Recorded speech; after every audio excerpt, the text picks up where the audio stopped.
नमस्कार साथियों, मेरा नाम गौरव है और आप सभी लोगों का मेरे यूट्यूब चैनल पर स्वागत है। आज हम एक ऐसी गवर्नमेंट ऑफ इंडिया की इन्वेस्टमेंट स्कीम के बारे में बात करेंगे, जिसके बारे में हम सभी ने कभी ना कभी सुना तो होगा। कुछ लोगों ने पैसा अपना इन्वेस्ट किया भी होगा, but most of the people, हम जैसे लोग या कोई भी हो सकता है, पैसा कई बार हम सुन तो लेते हैं लेकिन पैसा इन्वेस्ट नहीं करते। तो आज मैं कोशिश करूंगा आपको एक ऐसी सेफ इन्वेस्टमेंट स्कीम जो कि government of India ministry of finance के अंडर रन होती है, ऑपरेट होती है और हर कोई उसमें पैसा जो है वो अपना इन्वेस्ट कर सकता है। तो सबसे पहले हम बात करेंगे स्कीम है क्या। तो स्कीम का नेम है पब्लिक प्रोविडेंट फंड, जिसको हम बोलते हैं PPF. PPF government of India ने 1968 में ये स्कीम शुरू की थी। आज के टाइम में ये scheme public provident fund scheme 2019 के नाम से मिनिस्ट्री ऑफ फाइनेंस जो है वो गवर्नमेंट ऑफ इंडिया की चलाती है। अब सबसे पहले हमारे मन में आएगा, क्या ये इन्वेस्टमेंट सेफ है या रिस्की है। तो पीपीएफ पब्लिक प्रोविडेंट फंड में पैसा लगाना, पैसा इन्वेस्ट करना one of the safer investment in India है। मतलब आसान भाषा में अगर समझा जाए तो पीपीएफ में लगाया हुआ पैसा बिल्कुल सेफ पैसा है, क्योंकि आप जो ये पैसा लगा रहे हो किसी भी बैंक के पास नहीं जाएगा, सीधा गवर्नमेंट ऑफ इंडिया के पास जाएगा, वही इस फंड को ऑपरेट करेंगे। अब ये तो हो गया जी रिस्की है या सेफ है। जी हाँ, ये बिल्कुल सेफ इन्वेस्टमेंट है इंडिया में। अब मैनेज कौन करता है? मैनेज करता है मिनिस्ट्री ऑफ फाइनेंस, राइट। अब कौन पैसा लगा सकता है या हम क्यों पैसा लगाएं? तो सबसे पहले हम बात करेंगे पैसा क्यों लगाएं। देखो, इंडिया में जो लोग इनकम टैक्स के अंडर आते हैं, यानी कि इनकम टैक्स के अंडर आने का मतलब है कि जो लोग इनकम टैक्स की रिटर्न को फाइल करते हैं, उनके लिए इनकम टैक्स एक्ट के अंडर सेक्शन 80C में हम लोग पब्लिक प्रोविडेंट फंड को इंक्लूड करते हैं, जिसमें एक साल में 1.5 लाख रुपए तक हम जो पैसा वो सेव कर सकते हैं। ये जो पैसा आप सेव करते हो अपनी इनकम में से, ये टोटली टैक्स फ्री पैसा काउंट होगा। चाहे आप पैसा इन्वेस्ट करोगे, चाहे आप इसके ऊपर आप इंटरेस्ट अर्न कर रहे हो, या आप पैसा विड्रॉल यानी कि मैच्योरिटी के पीरियड पे आपको जो पैसा मिलेगा वो टोटली टैक्स फ्री होगा। शर्त यह है कि आप एक साल में सिर्फ 1.5 लाख रुपए तक मैक्सिमम अमाउंट इस अकाउंट में डाल सकते हो। इन्वेस्टमेंट भी टैक्स फ्री, इंटरेस्ट भी टैक्स फ्री और मैच्योरिटी के ऊपर जो पैसा मिलेगा वो भी टैक्स फ्री, यानी कि ई एग्जम्प्ट एग्जम्प्ट एग्जम्प्ट हो गया जी। अब सबसे पहले हमने ये बात की कि पैसा स्कीम क्या है। स्कीम का नेम है पब्लिक प्रोविडेंट फंड स्कीम 2019। कौन ऑपरेट करता है? Government of India ministry of finance के अंडर इस स्कीम को चलाया जाता है। क्यों पैसा लगाएं? अगर आप इनकम टैक्स के दायरे में आते हो या नहीं भी आते तो भी आप इसमें एज अ सेफर इन्वेस्टमेंट के तौर पे पैसा लगा सकते हो। इसमें लगाया हुआ पैसा बिल्कुल सेफ इन्वेस्टमेंट है, क्योंकि ये guaranteed investment by government of India, it is backed by guarantee of government of India. अब ये हो गया जी, सेफ है, पैसा लगा सकते हैं, पैसा सेव कर सकते हैं। कौन पैसा इसमें लगा सकता है? कोई भी एज लिमिट इसमें नहीं है। आप इंडिया में इन्फेंट से लेके अप टू 80 ईयर, जितनी भी आप अपर एज लिमिट कोई भी गवर्नमेंट ऑफ इंडिया ने इसमें डिसाइड नहीं करी। इवन आप एक स्टूडेंट हो, आप हाउस मेकर हो, आप सैलरीड हो, आप प्राइवेट एम्प्लॉई हो, आप गवर्नमेंट एम्प्लॉई हो, आप कोई चाय की दुकान चलाते हो मार्केट में, तो भी आप इसमें पैसा लगा सकते हो। अब कितना पैसा लगाया जाए? को इसमें जो पैसा है, साल का, एक साल का मिनिमम 500 है, 500 रुपये आपको देने पड़ेंगे। मैक्सिमम आप साल का 1.5 लाख रुपए तक इसमें पैसा जमा करवा सकते हो। आपका जमा कराया हुआ पैसा, मैंने आपको पहले भी बताया, टोटली टैक्स फ्री जो है वो हो जाएगा। अब कैसे ओपन करें अकाउंट, कहाँ जाएं ओपन करने। देखो, जो लोग तो ऑलरेडी बैंकिंग सिस्टम में इन्वॉल्व हैं आज के टाइम में, जो लोग इंटरनेट बैंकिंग चलाते हैं, वो तो घर बैठे ही अपना अकाउंट ओपन कर सकते हो। इंटरनेट बैंकिंग के थ्रू आप बैंक की वेबसाइट पे जाके अकाउंट ओपनिंग की ऑप्शन आती है, वहाँ पे आप क्लिक कर सकते हो। अब जो लोग इंटरनेट बैंकिंग यूज़ नहीं करते, वो किसी भी सिटी में बैठे हैं, किसी भी कस्बे में बैठे हैं, किसी भी डिस्ट्रिक्ट में बैठे हैं, अपने नज़दीकी बैंक में चले जाओ। नेशनलाइज्ड बैंक है, पब्लिक सेक्टर बैंक है, प्राइवेट सेक्टर बैंक है, या पोस्ट ऑफिस है। ऑलमोस्ट हर पोस्ट ऑफिस, हर bank, private sector, public sector इस बैंक को ओपन कर देता है।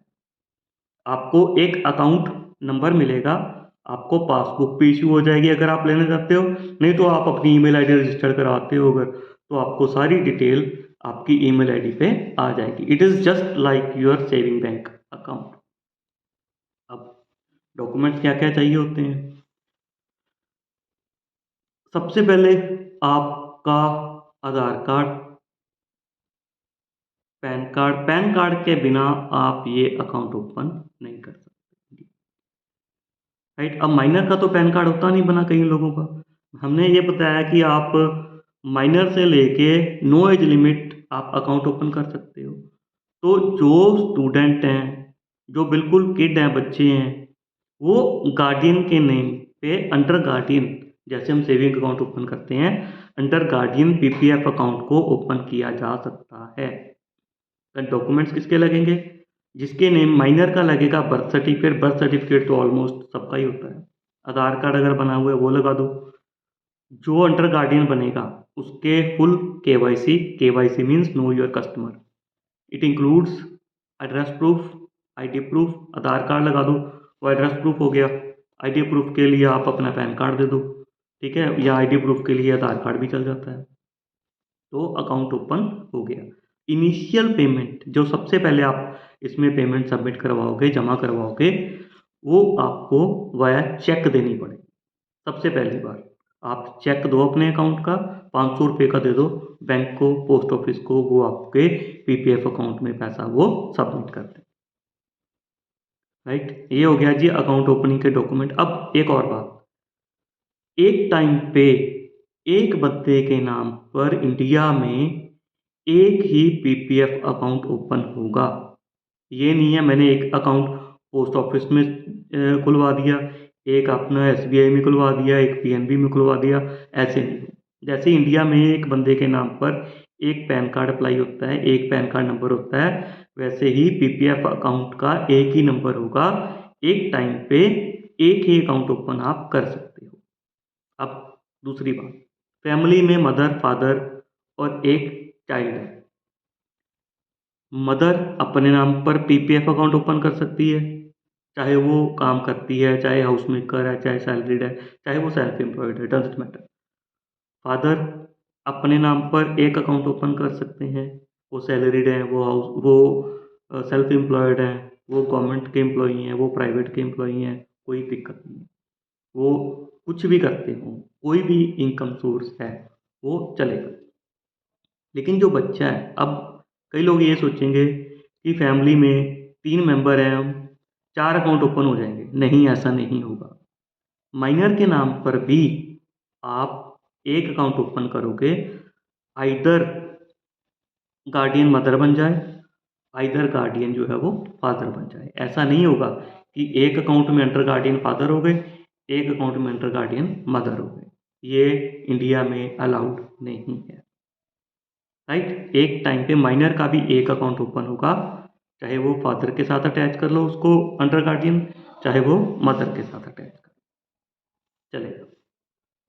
अब ग्रैंड पेरेंट्स अपने माइनर ग्रैंड चाइल्ड के नाम पर अकाउंट ओपन कर सकते हैं या नहीं? तो answer is no, unless they are legal guardian of the minor. ऐसा नहीं है फादर ने एक अकाउंट ओपन कर लिया, मदर ने अकाउंट ओपन कर लिया। ग्रैंड पेरेंट्स, दादाजी, नाना जी, नानी, दादी, वो ग्रैंड चिल्ड्रन के नाम के ऊपर अकाउंट को ओपन नहीं कर सकते जब तक वो लीगल गार्डियन कानून की नज़र में वो नहीं, राइट। तो 500 रुपये आप हर साल उसमें सबमिट होंगे। 500 करा दो, 1000 करा दो, 2000 करा दो। अब कई लोग बोलेंगे कि हम जमा करवाने नहीं जा सकते, तो आप जैसे बैंक में आरडी करवाते हो, रेकरिंग डिपॉजिट करवाते हो, आप स्टैंडिंग इंस्ट्रक्शन दे सकते हो अपने बैंक को कि हर महीने या क्वार्टरली या सेमी एनुअली या एनुअली आप इतने पैसे हमारे अकाउंट में से डिडक्ट करके पीपीएफ अकाउंट में डाल दें। तो ये तो हो गया जी, सेफ़ है कि नहीं? जी हाँ, बिल्कुल सेफ़ है, guaranteed by government of India, right. और किसी भी बैंक में, नज़दीकी पोस्ट ऑफिस में, कहीं जहाँ मर्जी चले जाओ अकाउंट ओपन हो जाएगा, राइट। मिनिमम इन्वेस्टमेंट बहुत ही नॉमिनल, बहुत ही कम, इवन 1 रुपये रोज़ के आप लगा लो, 500 रुपये मिनिमम, 1.5 लाख रुपये तक आप मैक्सिमम सबमिट करवा सकते हो। फ़ायदा क्या है? एक तो सेफ़र इन्वेस्टमेंट है, बहुत ज़्यादा सेफ़ है। दूसरा, जो आप इनकम टैक्स सबमिट करोगे, जिनकी सैलरी ज़्यादा है, थ्रेशोल्ड लिमिट से ज़्यादा है, उनको इनकम टैक्स की डिडक्शन जो है वो मिल जाएगी 1.5 लाख रुपये पर एनम आज के टाइम तक। प्रपोज्ड है कि इस लिमिट को बढ़ा के 2 लाख या 3 लाख कर दिया जाए। वो कब पता चलेगा? वो आपको जब नेक्स्ट 2023-24 का बजट आएगा सेशन में, तभी उसमें पता चलेगा इस लिमिट को बढ़ाया गया या नहीं बढ़ाया। इंटरेस्ट कितना मिलेगा? देखो, इंटरेस्ट जो होता है वो रिवाइज होता रहता है 2000 तक 1986 से अगर आप सर्च करोगे इंटरनेट पे, तो ये 11-12% के अप्रॉक्सीमेट था। कम होता रहता है, बढ़ता रहता है। Government of India, ministry of finance इस रेट को कम या ज़्यादा करती रहती है। आज के टाइम में अगर हम बात करें क्वार्टरली, तो क्वार्टर एंडिंग दिसंबर 2022 तक जो इंटरेस्ट रेट है वो 7.1% है, कंपाउंडेड है। पावर ऑफ कंपाउंडिंग आप लोगों ने कभी सुना होगा, पावर ऑफ कंपाउंडिंग। मैं इसके लिए एक अलग से वीडियो बना के आपको बताऊंगा कि पावर ऑफ कंपाउंडिंग क्या होती है। कंपाउंडेड इंटरेस्ट आपको मिलेगा। हाँ, बैंक जो है वो एनुअली कंपाउंड करते हैं। अगर मैं बोल रहा हूँ आपको 7.1%, ठीक है, अगर आप 1000 रुपये जमा कराते हो, 12,000 हो गया, तो इसके हिसाब से आपका कंपाउंड होके कुछ अमाउंट जो है वो ज़्यादा बन जाती है कंपाउंड होके। नेक्स्ट ईयर से कंपाउंड पे कंपाउंड, इंटरेस्ट पे इंटरेस्ट, आप लोगों ने 10th में कंपाउंड इंटरेस्ट वाला चैप्टर पढ़ा होगा, तो वो सेम प्रोसीजर है वो। इसमें जो आपको इंटरेस्ट जो है वो कंपाउंडेड मिलता है एनुअली, राइट। बड़े फायदे की चीज़ है ये। अब हम आगे बात करेंगे जी, विड्रॉल निकाल, लॉक इन पीरियड कितना है जी? तो लॉक इन पीरियड जो है वो इसमें है 15 साल। 15 ईयर्स तक आपका पैसा इसमें लॉक इन रहता है।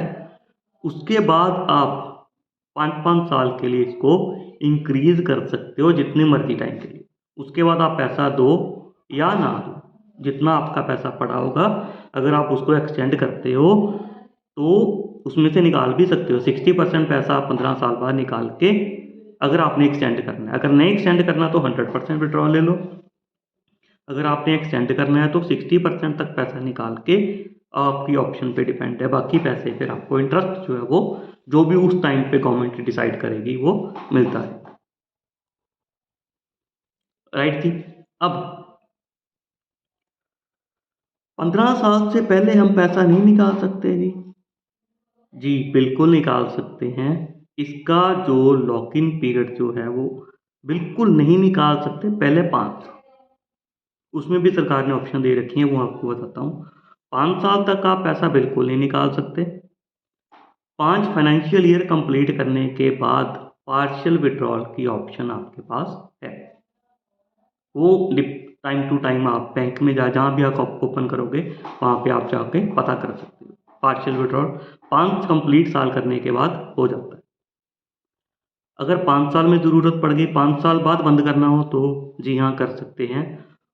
5 साल में अगर आपका नहीं बनता बात, आप 500 रुपये भी साल का नहीं जमा करवा पाते, तो आप मेडिकल ग्राउंड्स के ऊपर, मतलब आपको इतनी मेजर प्रॉब्लम है मेडिकली कि आप पैसा नहीं सबमिट कर सकते या पैसा चाहिए, तो विद प्रूफ आप उसको निकाल सकते हो। अगर हायर स्टडीज़ के लिए आप चाह रहे हो, एडमिशन का स्लिप लगेगा, डॉक्यूमेंट्स लगेंगे, तो आप विद डॉक्यूमेंट प्रूफ देके अपने 5 साल बाद पीपीएफ अकाउंट को क्लोज कर सकते हो। वैसे जनरली ऐसा नहीं करना चाहिए, क्योंकि मैंने आपको बताया पावर ऑफ कंपाउंडिंग। तभी तो आपको मज़ा आता है इंटरेस्ट का। इंटरेस्ट के ऊपर इंटरेस्ट जब लगता है, पैसे आप कम दे रहे हो, इंटरेस्ट गवर्नमेंट जो है वो आपका जितना क्यूमुलेटिव अमाउंट है उसके ऊपर आपको मिलेगा। तो तब तो फिर अच्छा शुरू होता है कि आपको इनकम सोर्स ज़्यादा हो जाए, और बिल्कुल टैक्स फ्री है, no TDS on interest. Right, इसके इसके बीच में भी आप लोन ले सकते हो। Third year onward up to the starting of six financial year, या ऐसे कह लो कि तीसरा साल जब शुरू होता है आपके डिपॉजिट का, और 5 साल जब जब 5 फाइनेंशियल ईयर एंड हो जाते हैं, 5 ईयर एंड हो गए तो आपको पार्शियल विड्रॉल अलाउड है। विद इन 5 ईयर आप लोन ले सकते हो अगेंस्ट पीपीएफ। दिसंबर 2022 में आपने पीपीएफ अकाउंट ओपन किया, जो ये वाला फाइनेंशियल ईयर खत्म होएगा 31 मार्च 2023 को। उसके बाद एक फाइनेंशियल ईयर कंप्लीट करोगे 24 तक। 31 मार्च 24 को आपका जो ईयर कंप्लीट हुआ, तब तीसरा साल शुरू हो गया आपका पीपीएफ का। 1 अप्रैल 24 से लेके आप लोन ले सकते हो, 5 फाइनेंशियल ईयर जब तक कंप्लीट नहीं होते। इन बिटवीन लोन मिलेगा। जब आपके 5 फाइनेंशियल ईयर कंप्लीट हो गए तो आपको लोन नहीं मिलेगा। कितना लोन ले सकते हैं हम? जितना आपका आउटस्टैंडिंग बैलेंस होगा, मतलब जितना आपके पीपीएफ अकाउंट में पड़ा होगा। 31 मार्च प्रोसीडिंग, पिछले साल 31 मार्च तक, तो आपको उसका 25% मैक्सिमम लोन मिल जाएगा।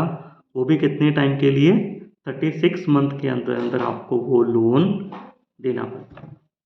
अब आपने लोन ले लिया पीपीएफ के ऊपर, इसका मतलब ये नहीं है कि आपका जो पीपीएफ अकाउंट है उसके ऊपर इंटरेस्ट नहीं पड़ेगा। आपके पीपीएफ में जितना अमाउंट पड़ा है उसके ऊपर तो इंटरेस्ट मिलेगा ही मिलेगा। जो लोन आप ले रहे हो उसका इंटरेस्ट स्प्रेड का मतलब होता है डिफरेंस, यानी कि सरकार आपसे कितना इंटरेस्ट चार्ज करे। तो सरकार आपसे इंटरेस्ट चार्ज करेगी 1% above the rate of interest which is paid to your account payable by the government. For example, आपके पीपीएफ के ऊपर इंटरेस्ट बढ़ रहा है 7%, तो जो आप लोन लोगे बैंक से, जो बैंक से आप लोन लोगे पीपीएफ के अगेंस्ट, उसके ऊपर आपको देना पड़ेगा 8% इंटरेस्ट। यानी कि नेट अगर आप देखा जाए तो आपको लोन 1% इंटरेस्ट साल के ऊपर मिल जाएगा। बट ये है कि आप मैक्सिमम 25% तक जो है वो लोन ले सकते हो। अगर आप 36 मंथ के अंदर अंदर वो लोन पेमेंट नहीं करते, मीन्स रीपेमेंट नहीं करते, तो 6% इंक्रीज कर देती है बैंक उसके ऊपर इंटरेस्ट, यानी कि 8 + 6 14% के हिसाब से आपको इंटरेस्ट लगेगा, अगर आप 36 मंथ के अंदर अंदर वो पेमेंट क्लियर नहीं करते। राइट, तो बड़ा सिंपल सा प्रोसेस है जी। उसके बाद प्री मैच्योर हो गया जी। हाँ, एक अकाउंट हो गया एक नाम पे, कोई भी joint account, joint undivided family या ज्वाइंट अकाउंट अलाउड नहीं है। आप अपना अकाउंट प्लस अपने साथ आपके किसी भी रिलेटिव का अकाउंट ज्वाइंट नहीं करवा। राइट, तो ये हो गया जी पीपीएफ का। सबसे अगर इसके अलावा जितना मैंने बताया, एक बार मैं आपको रिवाइज कर देता हूँ कि पीपीएफ की फुल फॉर्म होती है पब्लिक प्रोविडेंट फंड। इंडिया में one of the safer investments, बहुत ज़्यादा सेफ है क्योंकि backed by government of India. Bank का इससे कोई लेना देना नहीं, आप बैंक को नहीं पैसा दे रहे, बैंक नहीं इसको मैनेज करेगा, बैंक के अपने फंड मैनेजर इसको मैनेज नहीं करेंगे। आप एफडी नहीं करवा रहे बैंक में, आपने पैसा गवर्नमेंट के अकाउंट में दिया, आप गवर्नमेंट को दिया। ठीक है, तो गवर्नमेंट बैक करती है अमाउंट को, मतलब guaranteed by government of India, safer investment है। जो टैक्स पे करते हैं इंडिया में, टैक्सेबल जो टैक्स की ब्रैकेट में आते हैं, 1.5 लाख रुपए तक आप साल का सेव कर सकते हो पीपीएफ में डाल के, under section 80C। Exempt. Investment भी एग्जम्प्ट है, इंटरेस्ट भी एग्जम्प्ट है, मेजोरिटी जो मिलेगी वो भी एग्जम्प्ट है। हाँ, इसमें एक बात और है कि अगर आप पार्शियल विड्रॉल करते, अगर आप बंद करते तो बीच में आपने 5th ईयर बंद कर दिया कि मैं 6th ईयर बंद कर दिया कि मैं 5वें साल के बाद कि अब मैं इसको कंटिन्यू नहीं करूँगा, तो इंटरेस्ट पेनल्टी होती है 1%। वो आपको जिस जगह पे आप ओपन करोगे पीपीएफ, वो आपको सारा समझा देगा, राइट। सेफर इन्वेस्टमेंट है जी, कोई रिस्क नहीं है इसमें, बिल्कुल इनकम टैक्स बचता है, 1.5 लाख रुपए तक आप सेव कर सकते हो। स्टूडेंट के नाम पे खोल सकते हो, माइनर के नाम पे खोल सकते हो, इन्फेंट के नाम पे खोल सकते हो, अंडर गार्डियन में कोई प्रॉब्लम नहीं है, राइट। आप फ्यूचर प्लानिंग कर सकते हो, आप किसी भी गूगल की वेबसाइट पे जाओ, आप पीपीएफ कैलकुलेटर निकालो, आपको पावर ऑफ कंपाउंडिंग, मैं इसके ऊपर एक अलग से आपको वीडियो बना के दूंगा, पावर ऑफ कंपाउंडिंग। आप पीपीएफ कैलकुलेटर निकालो, आप चेक कर सकते हो जो आज इंटरेस्ट रेट प्रिवेल कर रहा है उसके हिसाब से, जो आप कैलकुलेशन, मोटी मोटी कैलकुलेशन मैं आपको बता देता हूँ। अगर आप आज 1000 रुपये पर मंथ इन्वेस्ट करते हो पीपीएफ में, तो साल का हो गया 12,000, और 15 साल का हो गया 1,80,000, राइट। 1,80,000 रुपये आपने पे करने हैं 15 साल। वो भी ऐसे नहीं है कि पूरे 1,80,000 वन टाइम, 1000 रुपये आप दे रहे हो सिर्फ, यानी कि आप रोज़ के 3 रुपये दे रहे हो, अप्रॉक्सीमेट 3-4 रुपये। तो जो 15 साल का आप कैलकुलेटर पे कैलकुलेट करके देखोगे, आपने दिया 1,80,000। तो जो आपको मैच्योरिटी के टाइम पे मिलेगा वो अप्रॉक्सीमेट, अगर आप इन बिटवीन विड्रॉल नहीं करते, 3,25,000-26,000 के अप्रॉक्सीमेट आपको पैसा मिल जाएगा। 180 की जगह पे 320, 325, 326 इन बिटवीन आपको मैच्योरिटी पैसा मिल जाएगा, बिल्कुल टैक्स फ्री है। जितना पैसा आप विड्रॉ करोगे, गवर्नमेंट उसके ऊपर टैक्स नहीं लेगी। कंटिन्यू करोगे 5 साल के लिए तो भी ठीक है। हाँ, 15 साल खत्म होने के बाद अगर आप बैंक नहीं जाते, पोस्ट ऑफिस नहीं जाते 1 साल के अंदर अंदर, तो ऑटोमेटिकली वो आपका नेक्स्ट 5 ईयर्स के लिए उसको एक्सटेंड कर देते। 15 साल बाद आप पैसा ना जमा कराओ, कंटिन्यू करो, नहीं कंटिन्यू करो, कंटिन्यू करोगे तो आपका जितना एक्यूमुलेटेड अमाउंट होगा, देखो आप 3 लाख के ऊपर 7%, वो आपको मिलना शुरू हो जाएगा, राइट। तो ये था सारा पीपीएफ के बारे में, पब्लिक प्रोविडेंट फंड। आपको इसके रिगार्डिंग कोई भी डाउट हो, कोई भी चीज़ आपको ना पता चली हो, या मेरे से हो सकता है मेरा बहुत टाइम बाद मैंने आज आपको वीडियो दिया, कुछ रह गया हो, ठीक है, तो आप कमेंट बॉक्स में मेरे से पूछ सकते हो। मैं पूरी कोशिश करूँगा विद इन आवर्स आपको उसका रिप्लाई दे दूँ। और ऐसे ही किसी और इन्वेस्टमेंट स्कीम के बारे में आपको जानना हो, कोई ऐसा टॉपिक सेविंग करनी हो, कोई इन्फ्लेशन के बारे में आपको जानना हो, तो आप कमेंट बॉक्स में डाल दीजिए, मैं उसके ऊपर जितनी जल्दी हो सकेगा वीडियो लेके आऊँगा।